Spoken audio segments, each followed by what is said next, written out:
to SATV News. This is Shibala Alam with our headlines.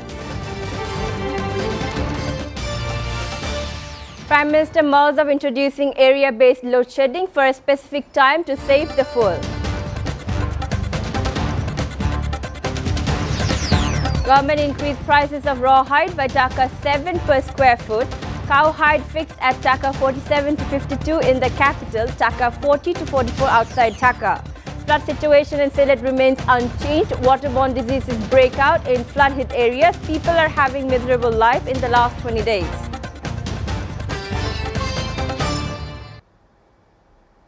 Prime Minister Sheikh Hasina on Tuesday said she is thinking of introducing an area-based load shedding for a specific time to save the fuel that is used for power generation. The Prime Minister said this at a function at the PGI headquarters in Dhaka cantonment to mark the President's Guard Regiment's founding anniversary. She joined the program from her official residence, Ganabhabon. She said that the country witnessed 8 to 10 hours of power cuts in the past from where her government, taking over office in 2009, increased electricity generation, ensuring an uninterrupted power supply in the country. The Prime Minister said there won't be any indiscriminate load shedding. It will be announced earlier for a specific area and for a specific time, she added. She said that the prices of electricity producing like diesel, fuel oil, LNG have increased heavily. Besides, transportation has been hampered due to the Russia-Ukraine war, compounding the crisis, she said. She added that even coal is not available. Meanwhile, production is being disrupted due to gas shortages. As a result, power load shedding is going on across the country. It is expected to be more pronounced in the future. LNG imports are declining due to rising fuel prices due to Russia-Ukraine war. This has reduced power generation and increased load shedding. For the last few days, there have been reports of power outages everywhere from the capital Dhaka to the countryside. Load shedding is being done for at least 2 hours in 24 hours. On Monday, a maximum of 12,618 megawatt was generated against the demand of 14,000 megawatt across the country. About 9% electricity is generated than the demand on this day.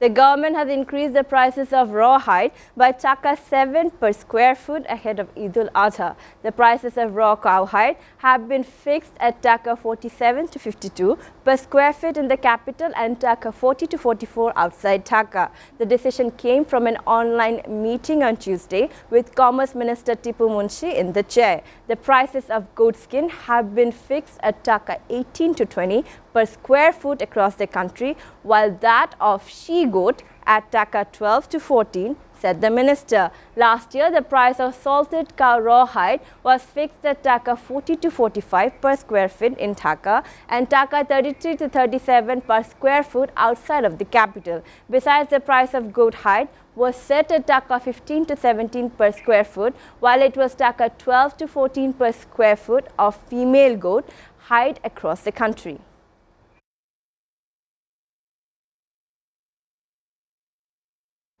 The overall flood situation in Sylhet remains unchanged. People have been living a miserable life for the last 20 days. According to the local flood monitoring center, the water level of Shurma and Kushiara rivers have been stable for 2 days. Roads, houses and business establishments in the lower part of Sylhet metropolis and 6 upazilas of the district are still underwater. There is uncertainty about the resumption of rail operation. Authorities say it is taking time for the river's navigability to recede and floodwaters recede. However, although the country's overall flood situation is improved, various waterborne diseases have broken out in the flood-affected areas following the recession of flood water. As a result of the acute crisis of safe drinking water, diarrhea, respiratory tract infections, RTI, skin diseases and eye infections have been reported in the areas. People are mostly suffering from diarrhea in flood-hit areas, according to DGHS.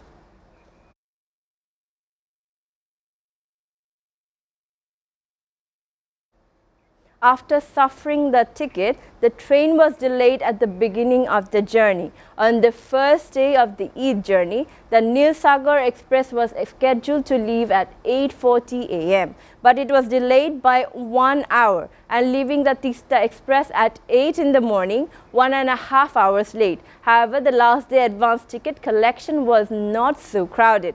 Tickets for July 9th are given today, and return tickets will start selling from July 7th. The station manager said that the railway department is ready to provide other services except the scheduled disaster to make the Eid journey smooth.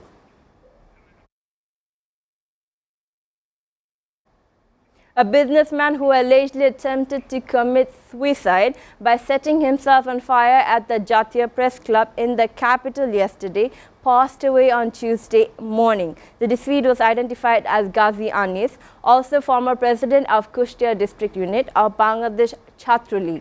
He breathed his last at Sheikh Hasina National Institute of Burn and Plastic Surgery at 6:15 a.m. while undergoing treatment. Coordinator of the institute, Dr. Samantha Lalsen, confirmed the news. Ghazi Anis took the extreme step at 5 p.m. on Monday out of frustration after Henolux, the company, refused to settle his dues of Dhaka 1.26 crore, sources said. Viewers are taking a short break. Please stay with us.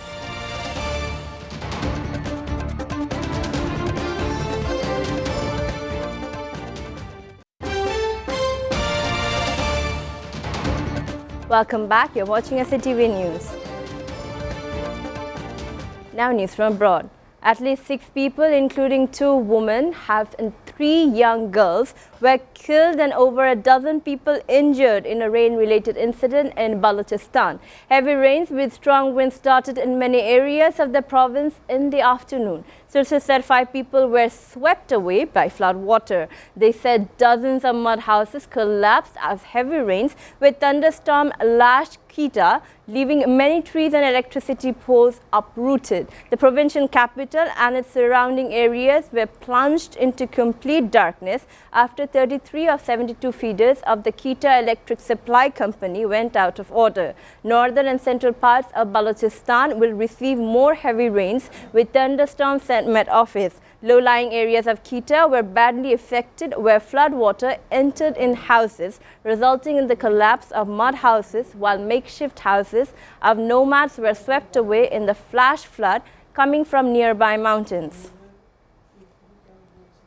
Italy declared a state of emergency in 5 northern regions. The country also announced emergency funds on Monday over a worsening drought that has plagued the Po Valley in recent weeks. The cabinet approved a state of emergency in 5 regions until December 31st. The government said in a statement that also announced a €36.5 million fund to help those affected. Italy is facing an unusually early heat wave and lack of rainfall, particularly in the northern agricultural Po Valley, which has been hit by its worst drought in 70 years. The state of emergency provides extraordinary means and powers to help guarantee public safety compensation for losses while seeking to guarantee normal living conditions for those in the area. According to the country's largest agricultural union, Calderetti, the drought threatens more than 30% of the national agricultural production and half of the farms in Po Valley. Farmer ham is produced.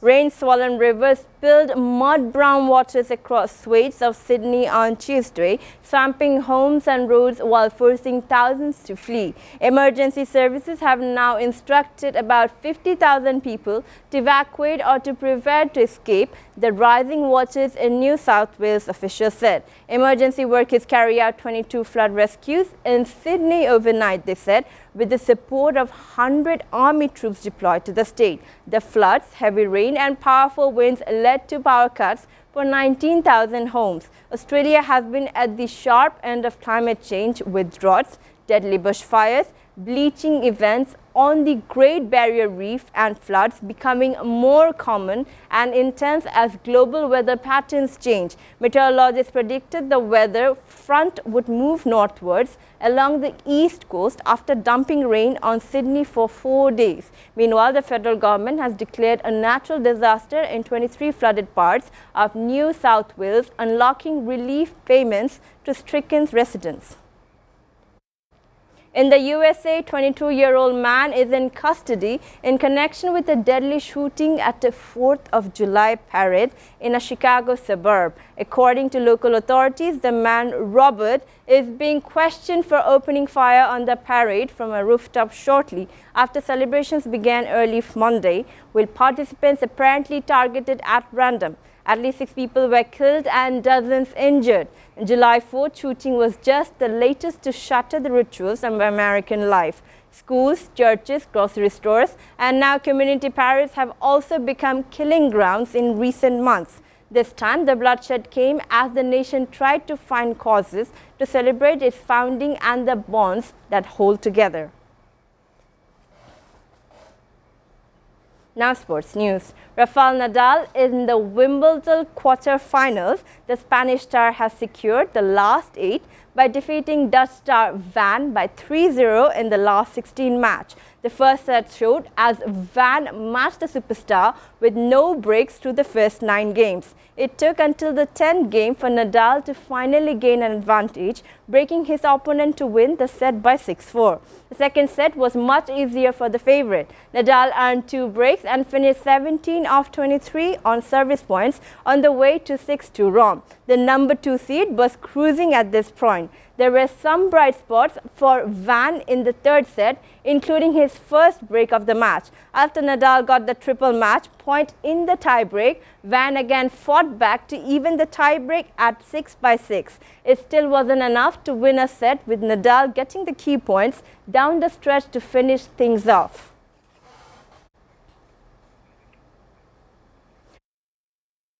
Again. Before ending, we go to the headlines again. Prime Minister mulls of introducing area-based load shedding for a specific time to save the fuel.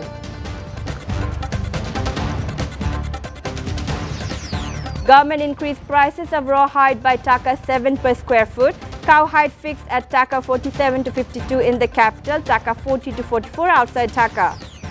Flood situation in Sylhet remains unchanged. Waterborne diseases break out in flood-hit areas. People are having miserable life in past 20 days.